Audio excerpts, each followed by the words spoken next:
Hi, I'm Josh, and let's see what's cooking on the griddle. Today, we have an incredibly talented guest. She's a singer and songwriter and an author, combining her love for music and storytelling in a really special way.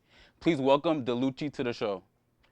It's such a pleasure to have you here, Delucci. You wear so many hats, singing, writing songs, and now you author children's books. How do you balance all these creative projects? Wow, I just like to do one thing at a time because if I do too many things at once, I get overwhelmed and I don't think things get done properly. Yeah, So when I finish something, I go on to the next project. of course. That's interesting. So let's start with the book that what inspired. I'm sorry. Let's start with the book. What inspired you to write your book? The TV was really a monster. Well, my son, he's my first inspiration.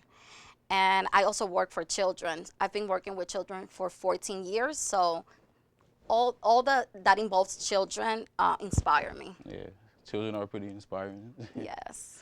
So, Since I was a teenager, I've been working with children, and I love education. That's one of my other passion, education, yeah, education. it's powerful to inform the youth.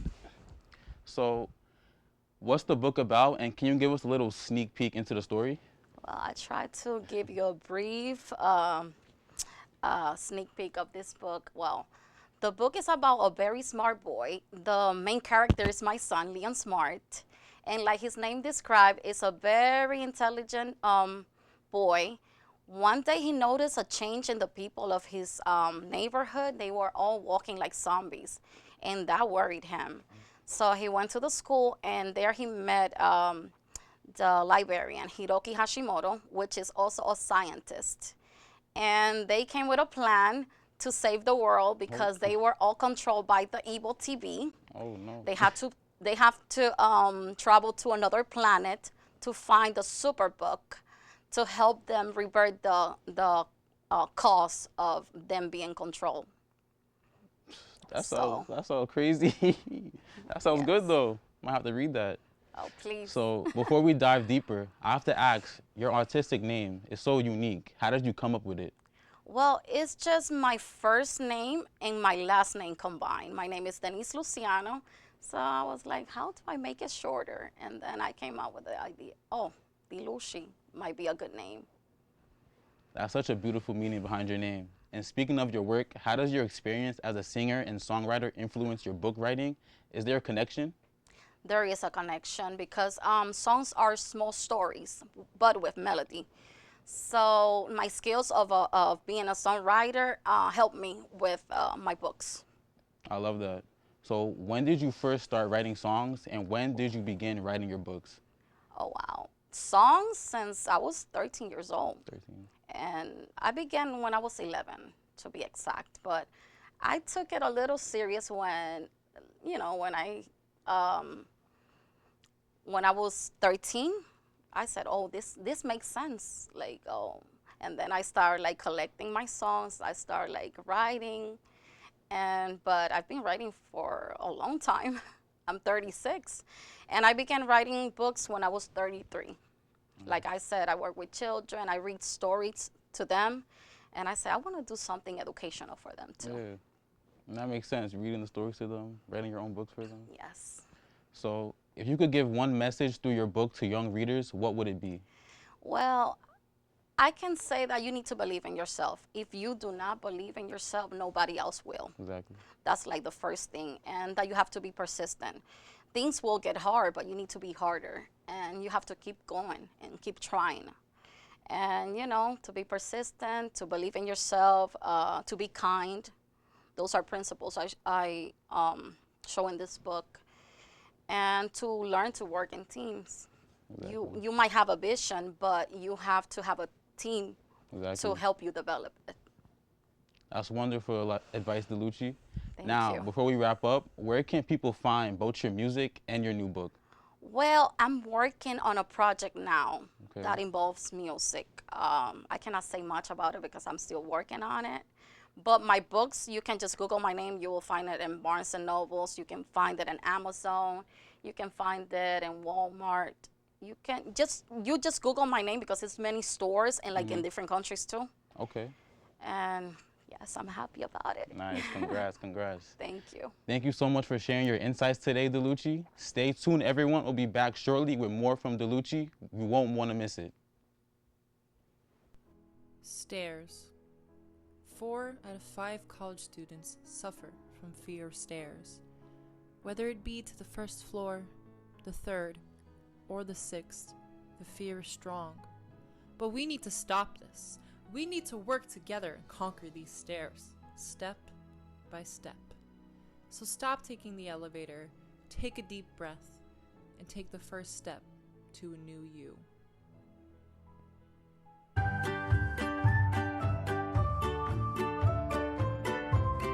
Magic Treehouse for sure, and like that whole series. It's imaginative, and to be honest, it was the only book that actually got me to read because of like all the adventures and stuff Jack and Annie would go on, because I hated reading until I would read those type of books. Probably the Pinkalicious books. It was this book about this little bald boy and he was bad. I can't really remember what the name of it was. Definitely my favorite book is Twilight. I like the whole series, it's pretty good. I actually don't know. Maybe Goodnight Moon. No David, I would say. No David was my favorite book. That was kind of funny when I was a kid. It was probably the like Junie B. Jones books. When I was a kid, Wonder.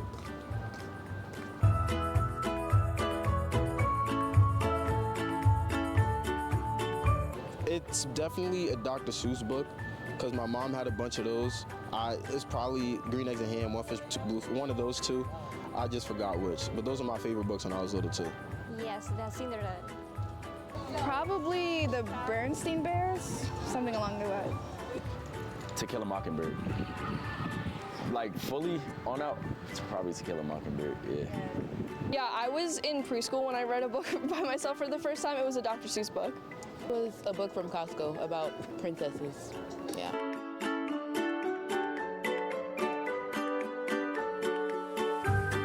That one because the Cinderella because it's for about you have to that responsibility and then you have go to home very early. Actually, I would recommend Percy Jackson and like the Olympians in that whole series, Lightning Thief, Cyclops, and the Labyrinth. That pretty much that whole chain I recommend to it a lot. You can't watch it if you like, obviously like, not watch it, I'm sorry, read it if you like 7-ish, but 10, 11, like peeking into that middle school age, definitely start getting into it because I like the action, and if you like Greek mythology, you should rock with it too. Probably the No David books, like the books about the little kid. I feel like it teaches a life lesson to kids, like not to act a certain way. Smile books, really good. Why? If you're a young girl, it really explores those topics that you may not be comfortable talking about, so it's good for that reason. Cat in the Hat. It's simple, it's funny, that's about it. Definitely a book that I would recommend from my childhood is probably the Magic Treehouse series because I read that a lot when I was in like 4th grade and I thought it was like pretty good and it was really interesting. Probably Smile. It's a comic book. It's really good. From my childhood, Percy Jackson. There's nothing wrong with a good hero story, and Percy Jackson just conveys that pretty well. No David because it teaches you about like earlyhood of things not to do, like when you're younger, like actions you shouldn't repeat at a young age.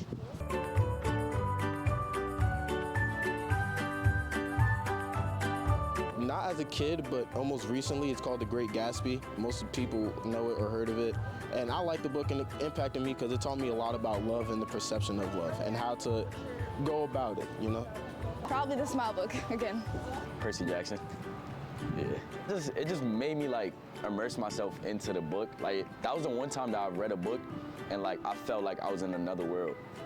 Yeah, definitely a book that I read when I was younger, when I was a kid, probably would be The Giver. I read it in like middle school, so I wasn't too much of a kid, but it was still very interesting and it really made me think a lot. La Caperucita Roja, Los Tres Cerditos, Recitos de Oro. The Great Gatsby was a big book when I was younger. It talked about like money and socialism, about how humans are so obsessed with money and how it usually breaks them over time. I learned that when I was younger.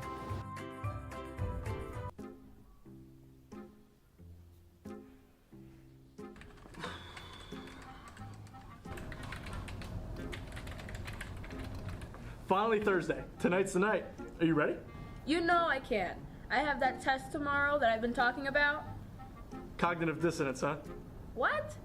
Cognitive dissonance, the state of having two conflicting thoughts. What? Basically, when you can't decide on something because the two things you want to do are contradictory to each other. So, for example, you want to go out, but you know you should study for your test. And how do I fix this exactly?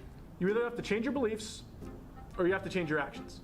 Where did you even learn this? I can't even spell cognitive dissonance.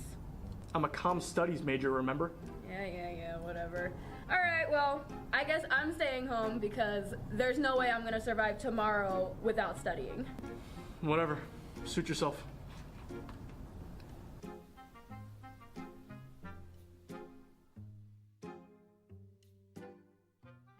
On a daily basis, we're met with many inconveniences, such as road work, traffic, or poorly written laws and regulations. Well, the solution is you.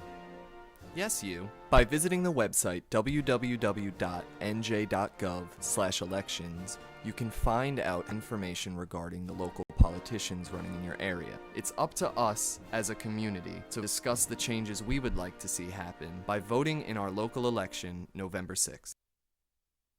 Welcome back to The Griddle. If you're just tuning in, we've been having an amazing chat with DeLucci, a singer, songwriter, and now a children's book author. And now for a very special treat, DeLucci is going to read from her children's book, The TV Was Really a Monster, right here on our show. Okay. So this is the book. The title is The TV Was Really a Monster.